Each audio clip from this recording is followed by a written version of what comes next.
All right, Mike, I tell you what we're going to do. We're going to do a thing here to show how to defense each of the punches that we taught in the first tape, okay? In tape one, we demonstrated the technique of throwing each particular punch. In this particular segment, we're going to teach how to defense each of those punches, and also we're going to demonstrate something that I originated about 15 or 20 years ago called reaction punches. Anytime you're watching boxing on TV nowadays, you'll be maybe watching a fight and you hear somebody holler in the corner, react, react, react. Well, that used to be counter, counter, counter. Now it's called react. Counter punching is basically making the guy miss and then hitting him. Reaction punches aren't necessarily making him miss. It's setting yourself up to hit him with a maximum amount of leverage when he does punch at you. So we incorporated this into our training program 10 to 15 years ago, and it's become very popular throughout the world now. So I'm going to show you some defensive maneuvers to get away from particular punches, and then I'm going to show you how to react to particular lead punches. All right, so Mike, first of all, get in your stance. All right, now how do you defense a left jab? Let's get on this side so that I can throw the jab at you, and I want you to show how you defense it, okay? Okay, a defense for the left jab is pairing it with your right hand, and basically what he's doing, he's not sweeping it, he's actually bringing his hand out about an inch from his chin and opening it and catching it, okay? Like this, right there. That's how you block a left jab, right here, okay? That's a block, okay? If I'm going to throw a straight right, you know, you're either going to block, if it's a straight right, you're either going to block it by knocking it in this way, or you're going to block it by pulling your left hand out. Like if I throw it wide, you're throwing it here. If I throw it straight, you're blocking it inside this way. So basically you have a block for a left jab, and a block for a straight right, and a block for a looping right.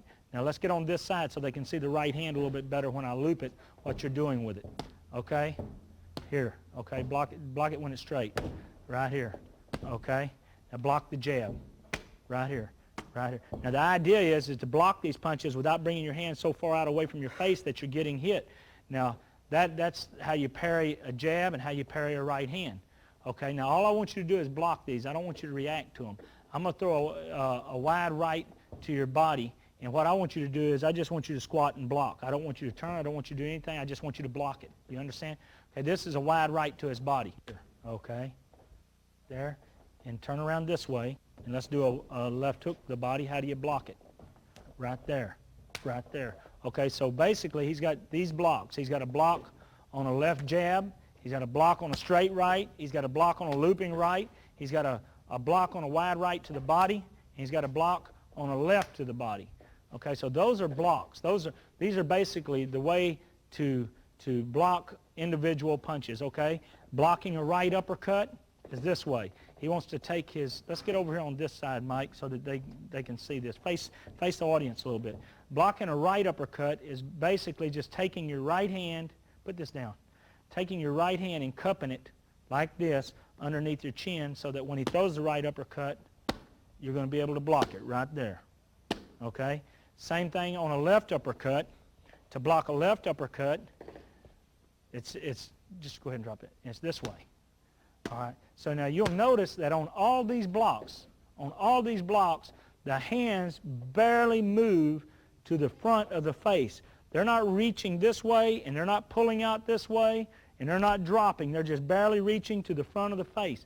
And it's real important that you don't do that, because that's what the other guy does. He feints you into position by doing it. He may act like he's going to hit you, and you reach out to block, and he catches you. But if you always keep this right thumb on your chin as a reminder, and if you always keep this left hand eye level so that you can see it right here, you ain't going to get drawn out like that. Okay, so that is how to block these individual punches. Now I'm going to show you how to react to them. All right, back about 30 years ago, I used to watch Bill Gore take a pair of boxing gloves and turn them around backwards and use them to let the boxer hit the back of him, hit his hand so that he could study the boxer's technique. Well, that's a long time ago, and since then, you know, over in Mexico, they've come up with the idea of hand pads. They started building pads that you could put on your hands so that the boxers could hit those. But one thing that always stuck in my mind back watching Bill Gore do these things with Manny Gonzalez and Rip Randall and people like that was the fact that it was the best way to study technique devised by any trainer in the world.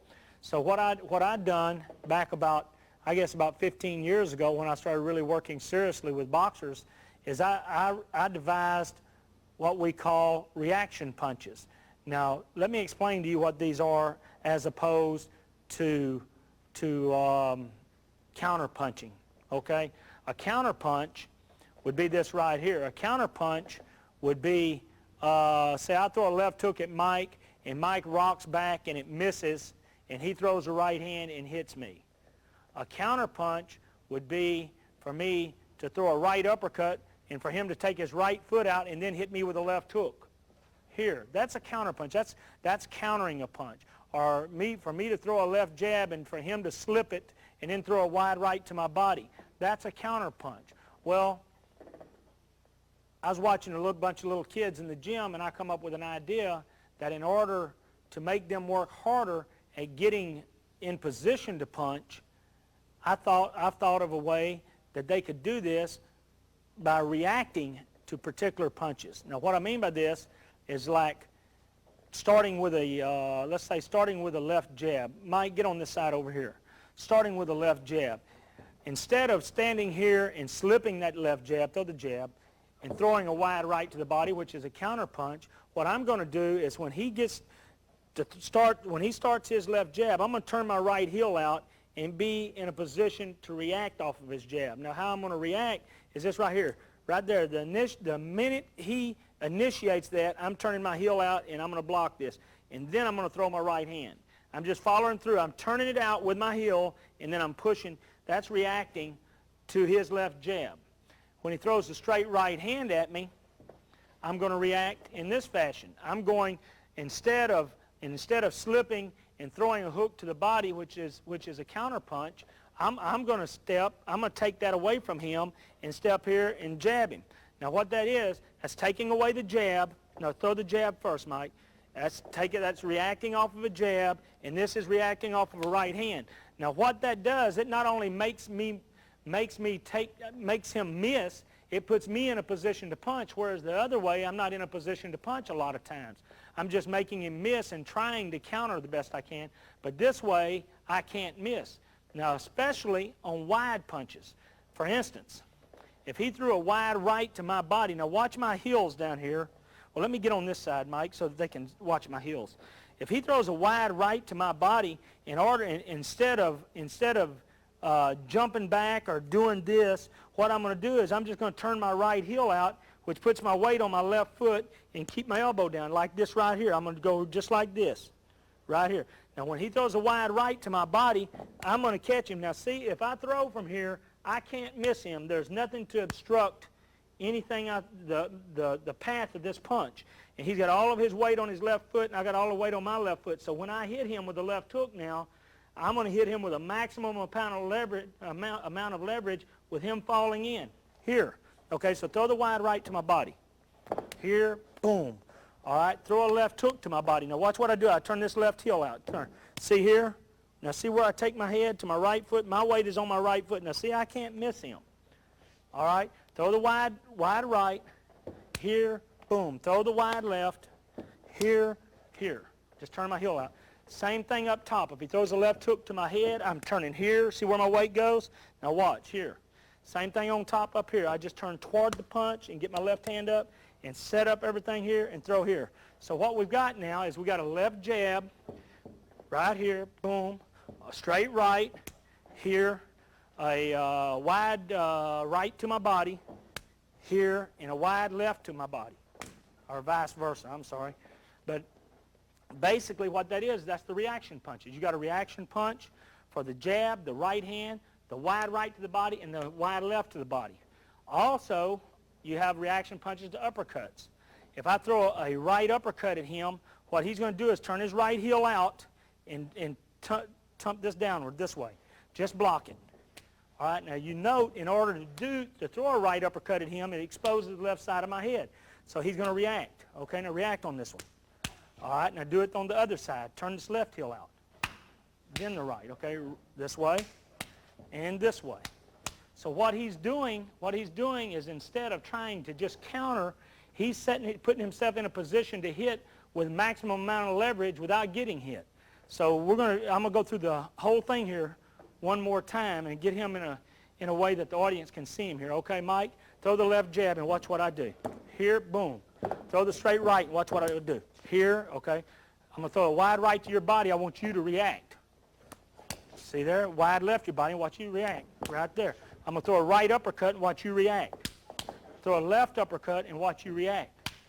All right, so that just about takes out all the punches that a guy wants to throw. So now this means if I come out and I'm fighting a guy and I get in my stance and I throw a left jab and he hits me with a right hand over the top, we call that taking it away, So take this away, Mike.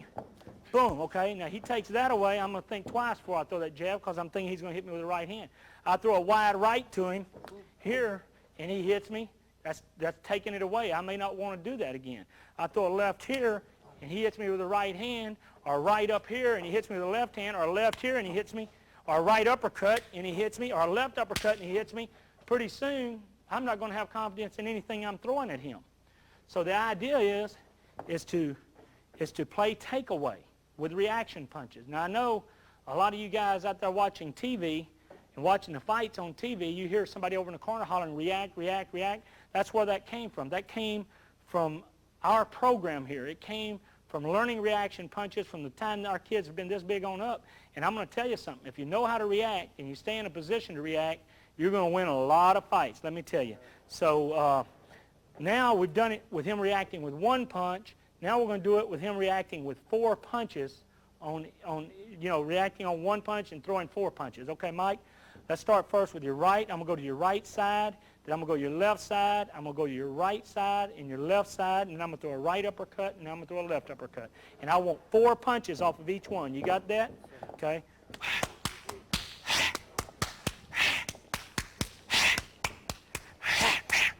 My fault. Here you go.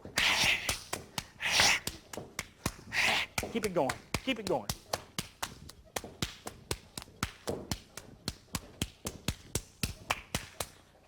All right, now what I mean by that now, see, is that what you have there is you put it in their mind, they don't want to punch at you because if they do, they're going to get hit. So I hope you learned something from this. Now what I'm going to do now is I'm going to move over to the hand pads and I'm going to let him really hit them because what we're doing here, we're playing. This is playing, but I'm going to show you how to do it the real way, okay? So Mike, what I want you to do first is get in your stance, get in your rhythm, and let's see your left jab. Good, good, good, good, all right? I want to see a 1, 2, 3. All right, 4. All right, now I'm going to throw a wide right to his body. I want him to react with 1, 2, 3, 4. All right. All right. I'm going to throw a right uppercut, and I want you to react with 1. Left uppercut, react with 1. Okay. I'm going to throw a left hook to your body, and I want 4. All right. A wide right to your body, I want 4. And now I'm going to go through all these real quick. Okay, get 4.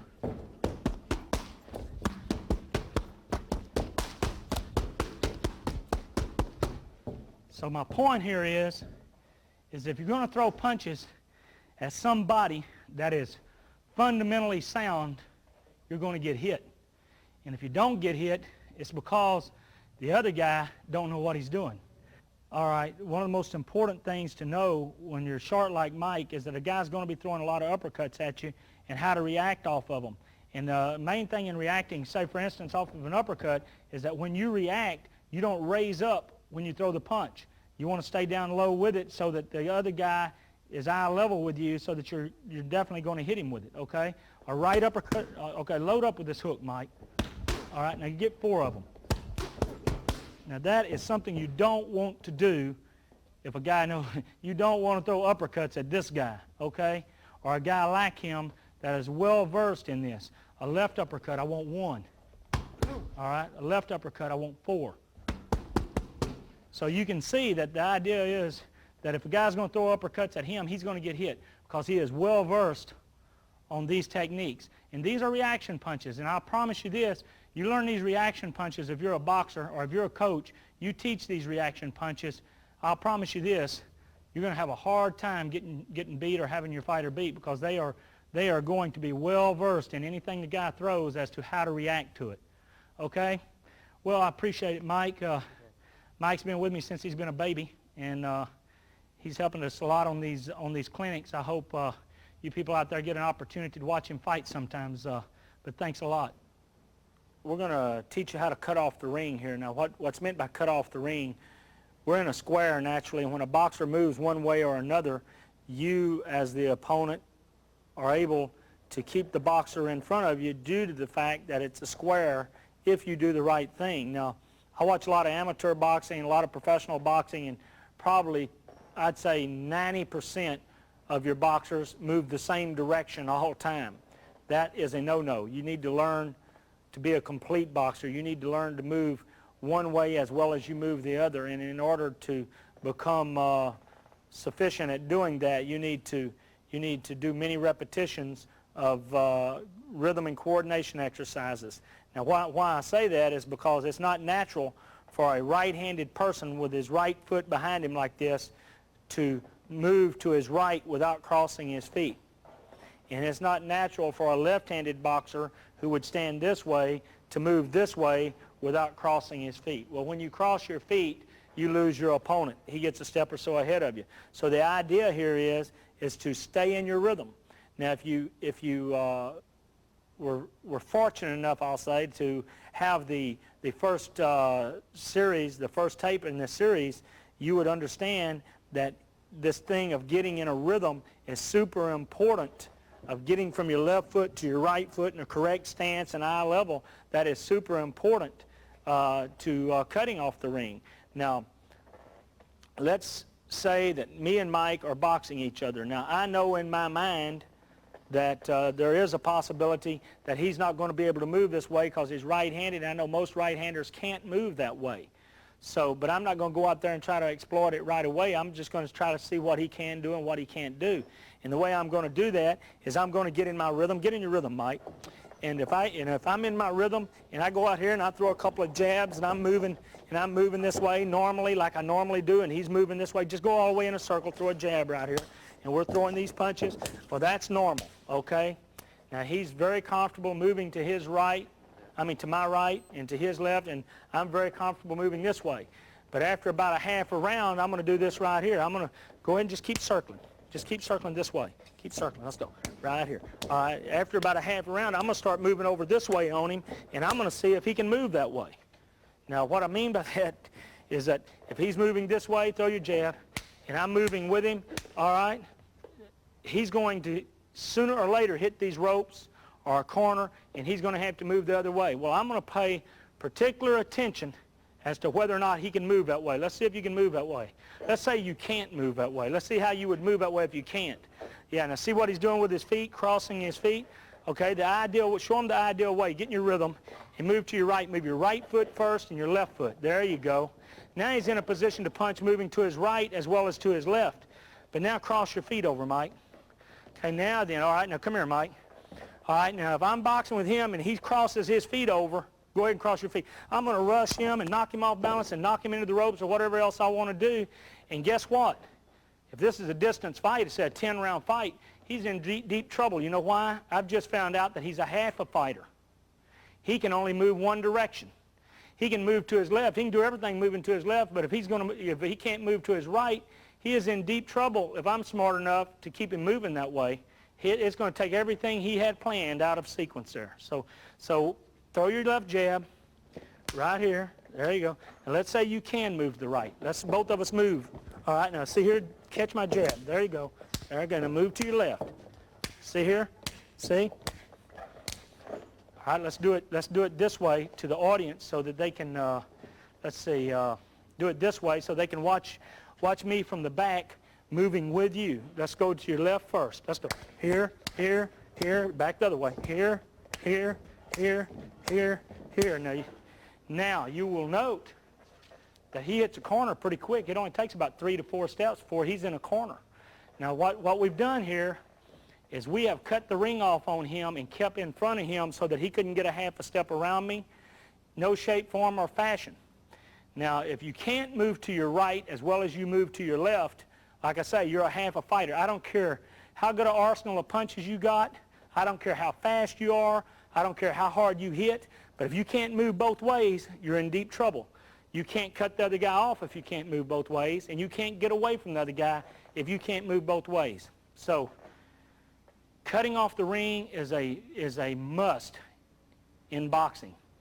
And I think if you do many repetitions of these kind of rhythm exercises, come here, Mike, one more time, get in your stance, get in your rhythm, and let's throw a left jab here. Here you go, right here. Go all the way around, go all the way around. Go all the way around this way, and all the way around the other way. All the way back around the other way.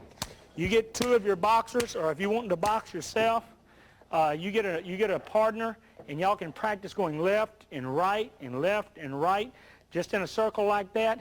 And many, many repetitions will make for perfection with you. And this will work real good for you. So, I hope this helps you. And at this time, we're going to move right on along. And I hope you paid particular attention to the footwork on this, because that is the key. All right, now that we've done the hand pads, I want to do a couple of advanced techniques. I was showing you the reaction punches a while ago. And then I went on into the hand pads that we've just done, and now I want to show you a couple of advanced techniques and why you shouldn't be throwing straight jabs and straight rights to somebody's body that knows what to do with them, okay? We call this pendulum blocking. I came up with that name because I couldn't think of anything else. It's not a counter punch because it's not basically made to make you miss and then counter. This is a contact thing, so we're calling it reaction punches too, but I'm calling it pendulum blocking. So basically what it is if somebody throws a straight jab at your body, don't do anything, Mike, but if I throw a straight jab at his body, which you see boxers do a lot, they'll be moving around out here and they're reaching in and throw that straight jab to the guy's body. That is an extremely dangerous punch if he knows how to pendulum block and react off of it. Now what I want you to do, Mike, is I want you to take, when I throw that jab, as you see me start that jab toward you, I want you to take your right heel and turn it out and your chin behind your shoulder just like this. This is what I want. This is the movement I want. Just like throwing a right hand, only you're turning it downward and getting your elbow up right here, right here. Keep that left hand up right here. All right, now I want you to do that right there. Okay, here comes the jab. Right there. Notice that his heel's turning out. Right there. Notice that his elbow is in this position. It's like a pendulum, just like this. Go. Right there. All right, now then I'm going to throw a straight right to your body, and I want you to do it the opposite way. I want you to turn your left heel out, and I want you to turn this down this way, right here, just like this. Shove it straight out, just like this. Ready? Here we go. Right there. All right, now straight jab. Straight right. All right, straight jab. Straight right. Okay, that's called pendulum blocking. You'll note that his chin goes behind his shoulder. All right, now the reaction punch with that. All right, get ready, Mike. I'm gonna throw a straight jab, and I want you to throw the reaction punch to it after you block it. You ready? Here you go. Right here. Boom. Right there. Do it again. Now you'll note where my head's at. Now all he's got to do, he's got his weight on his left foot. All he's got to do is shove that hand upward, and he's got me. Ready? Here we go. Right here. All right. Now straight right. What do you do? Right there. See his weight on his right foot, and all he's got to do is turn his right heel out. Right there. A right uppercut. Right there. That's the reaction punch. The reaction punch here. Reaction punch here. Right there. And those are pendulum blocks. And note that his chin goes behind his shoulders and his heels turn out. All right? So that's an advanced technique, but it's something that you can add to your arsenal that'll really help you. I hope you enjoyed today's segment of You Can Learn to Box. I think I need to point out to you, though, that these particular techniques take many repetitions. You've heard the old saying, repetition makes for perfection. Well, that is exactly right. If you do these things over and over again and you roll your tape back and go through it 2 or 3 times so that you understand it completely and do many repetitions of it, you will become much better. in order to teach boxing, this is for sure something that you need to do over and over again. So, you know, I hope you learned something from today's segment, and I hope you learned, most importantly, that you can learn to box.